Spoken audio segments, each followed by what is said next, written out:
Ramazanның күндүзі тамақ turishga bo'lamdi. Dunyoga mashhur ahli sunnat to'rbiti bo'lgan Islom web to'ridan Uyg'ur islom to'ri tarjima qilib tarqatdi. Savol: Men Turkiyadagi bir oshxonada ishlayman. Mening Ramazon oyida bu oshxonada ishlashim durustmi? Men bu oshxonadagi tamoqlarni uy va do'konlarga yetkazib beraman hamda ularning oshxona ichidagi xaridorlarga tamoq berishiga yordamlashaman. Mening bu ishim gunohmi?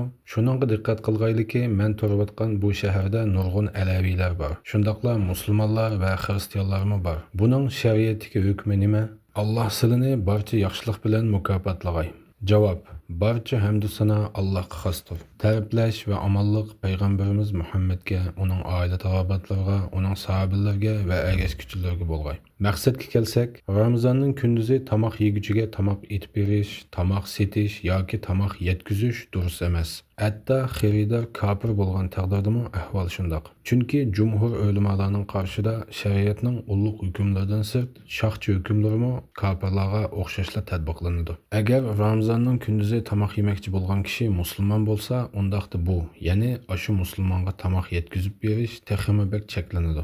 Chunki musulmonning Ramazonda ro'za tutishning farz ekanligi ijmo bilan sabitdir. Shunga uningga tamoq setib berish, tamoq yetkazib berish yoki oshxonada tamoq etib berish orqali uning Ramazonda tamoq yeyishiga yordam qilish durust emas. Haqiqatan Alloh taolo mundaq degan: yaxshilikqa va taqvodorlikqa yordamlashinglar, gunohga va zulmga yordamlashmanglar. Allohdan qo'rqinglar. Haqiqatan Allohning jazosi to'liq qattiqdir. Maida surasi 3-oyat. Kimning kasallik, safar yoki ayollarning odat ko'rishi degandek o'zursi bor bo'lsa, undaqda uningga tamoq berishga bo'ladi. Lekin bundaq kishilarmi tamoqni boshqalar ko'radigan oshkor so'rlarda yemasligi kerak. Bu haqda texnik ko'p ma'lumotga ega bo'lish uchun Islom web to'ridagi 141171 va 68499 nomerli fatvolarga qarang.